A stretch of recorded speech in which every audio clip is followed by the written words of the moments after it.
Halo, Assalamualaikum warahmatullahi wabarakatuh. Selamat datang di channel aku Ajeng Septin. Pada video kali ini aku mau sharing strategi supaya lolos seleksi Politeknik Negeri yaitu SNMPN dan juga SBMPN. Oleh karena itu, disimak dari awal sampai akhir ya, supaya informasi yang diperoleh lengkap. Oke, langsung saja ke pembahasannya.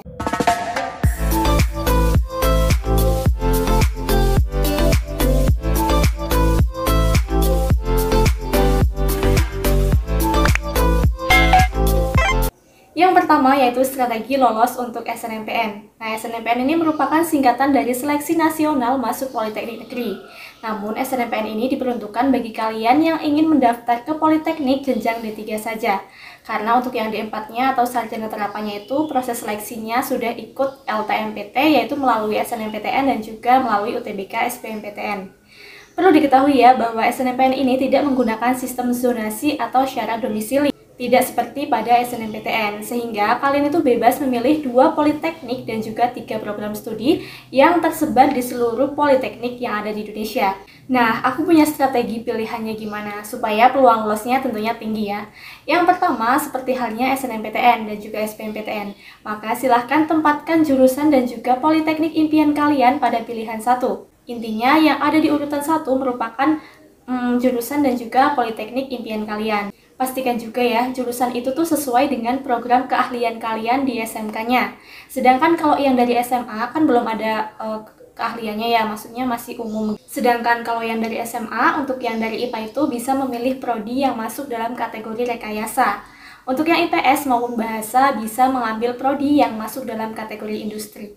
Sedangkan untuk prodi dan politeknik yang ditempatkan pada pilihan kedua, silahkan pilih yang akreditasinya itu di bawah yang udah ditempatkan pada pilihan 1. Kalau misalkan tadi yang ditempatkan pada pilihan 1 itu udah berakreditasi A, maka silahkan tempatkan prodi dan politeknik berakreditasi B pada pilihan keduanya. Nah, itu akan membuat peluang lolosnya lebih tinggi ya teman-teman. Selain itu, kalian juga harus memperhatikan sebaran alumni dari sekolah kalian yang meneruskan ke politeknik. Ini bukan suatu hal yang mutlak sih ya gitu, tapi kalau yang udah gitu, politeknik tuh banyak menerima mahasiswa baru dari sekolah yang memang sudah banyak alumninya di situ. Oleh karena itu, sebaiknya kalian juga harus memperhatikan sebaran alumni dari sekolah kalian, banyakkan itu ke politeknik mana. Dalam memilih jurusan, aku juga sering banget ngewanti-wanti ya supaya kalian tuh memilih sesuai bakat, sesuai minat dan juga serta kemampuan ekonomi untuk membiayainya gitu.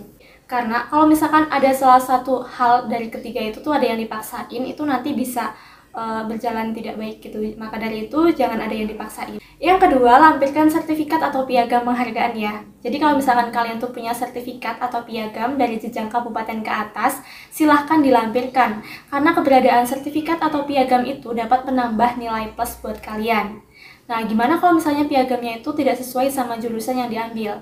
Nggak apa-apa ya, tetap dilampirin aja. Pokoknya kalau misalkan kalian punya piagam atau sertifikat yang dikeluarkan oleh lembaga resmi, kementerian atau dinas, itu tandanya bisa digunakan untuk seperti pendaftaran SNMPN ini. Nah, untuk ketentuan sertifikatnya yang bisa dilampirin seperti apa aja, aku udah pernah bahas di videoku yang ini. Oh ya, sertifikatnya itu adalah sertifikat atau piagam yang kalian peroleh sewaktu kalian duduk di bangku sekolah menengah atas, SMA atau SMK atau MA gitu. Kalau yang dari SMP maupun SD itu nggak bisa ya. Yang selanjutnya yaitu patuhi segala aturan, ketentuan, dan juga persyaratan yang berlaku. Karena kalau misalkan kalian tuh ngebangkang atau ada kesalahan dalam persyaratannya itu, bisa jadi itu kalian gugur sejak awal karena tidak lolos secara administrasinya kan ya. Nah, selain itu kalau misalkan kalian tuh tidak sesuai ketentuan itu, takutnya nanti ada diskualifikasi. Next, yang kedua yaitu strategi lolos SBMPN. SBMPN merupakan seleksi bersama masuk Politeknik Negeri. Ini beda ya dengan SBMPTN. Kalau SBMPTN itu perguruan tinggi negeri. Dia Politeknik masuk, tapi kalau SBMPN ini dari universitas itu nggak masuk, jadi khusus buat Politeknik. Nah, seleksi ini tuh merupakan seleksi masuk Politeknik Negeri dengan cara tes tertulis ya. Nah, buat kalian yang mau ikut seleksi SBMPN ini, silahkan kunjungi laman masing-masing politeknik ya. Karena seperti yang sudah-sudah itu, laman untuk SBMPN ini nggak ada. Nggak ada laman induknya seperti SNMPN. Jadi itu informasinya ada di masing-masing politeknik. Kalau gitu berarti kalian harus menentukan politeknik mana nih yang mau dimasuki, baru mengunjungi websitenya dan mencari informasi terkait SBMPN. Selain itu, kalian juga harus membaca ketentuan yang berlaku pada masing-masing politeknik ya. Karena terkadang aturan yang ada di Politeknik 1 berbeda dengan aturan yang ada di politeknik lainnya.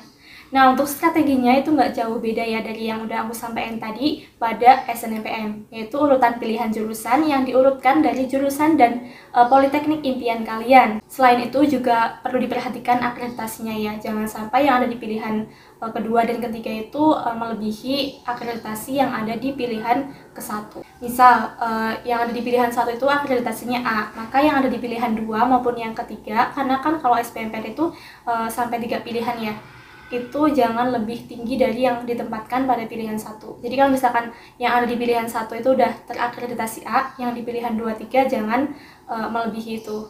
Atau yang ya setidaknya sejajar gitu ya, maksudnya tapi kualitasnya itu jangan melebihi dari yang ada di pilihan 1.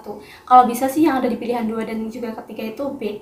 Yang selanjutnya, jurusan yang akan dipilih juga sebaiknya sesuai dengan aturan program studi keahlian atau kompetensi keahlian atau paket keahlian kalian pada saat di SLTA-nya. Misalnya di SMK-nya itu dari jurusan teknik mesin dan kendaraan ringan, maka bisa melanjutkan ke politeknik dengan mengambil jurusan teknik mesin. Selanjutnya, perhatikan juga syarat dan juga ketentuannya ya, jangan sampai ada yang kelewat. Nah, untuk materi tesnya itu dibagi menjadi 2, yaitu materi tes dari bidang rekayasa yang terdiri dari matematika, fisika, bahasa Indonesia, bahasa Inggris, dan juga dari bidang tata niaga atau industri yang terdiri dari matematika, ekonomi akuntansi, bahasa Indonesia, dan juga bahasa Inggris. Nah, saran aku belajarnya itu dari yang ekonomi akuntansinya dulu ya, buat yang niaga atau industri. Sedangkan buat yang milih prodi dari rekayasa itu, milihnya atau belajarnya itu dari fisikanya dulu. Karena itu tuh merupakan materi intinya. Terus kalau buat yang lain, seperti misalnya matematika, bahasa Indonesia, dan juga bahasa Inggris, itu opsional urutan mulai belajar kayak gitu. Jadi yang dimatengin itu yang prodi intinya, yaitu kalau yang dari rekayasa, fisika, kalau yang dari niaga atau industri itu dari ekonomi akuntansi. Selain itu, kalian juga harus memperhatikan sistem penilaiannya. Ada sistem minusnya apa enggak? Kalau misalkan ada yang diisi yang emang udah yakin bener ya. Tapi kalau misalkan nggak ada sistem minusnya, diisi aja semuanya. Kalau untuk yang udah sih tahun-tahun sebelumnya itu nggak ada sistem minusnya. Jadi cuma takutnya tahun ini tuh beda dengan tahun-tahun yang lalu, kan kadang aturan itu bisa berubah ya. Kalau dari tahun yang lalu-lalu itu nggak ada sistem minusnya, jadi bisa dikerjain semua. Oh ya, nanti kalau misalkan kalian ada informasi atau ada yang tahu untuk SBMPN tahun ini itu menggunakan sistem minus atau enggak, tulis di kolom komen ya. Nah, ini penting untuk diketahui. Untuk yang telah mendaftar SNMPN dan lolos, diterima, tetapi tidak daftar ulang karena alasan tertentu, tidak boleh mengikuti jalur SBMPN ya. Jadi buat yang sudah diterima pada jalur SNMPN ya dimasuki. Soalnya kalau misalkan udah lolos atau diterima di jalur SNMPN tetapi tidak dimasuki, itu tidak bisa mendaftar SBMPN. Oke, itu saja yang dapat aku sampaikan pada video kali ini. Banyak kekurangan dan kesalahan, mohon maaf. Sekian, wassalamualaikum warahmatullahi wabarakatuh.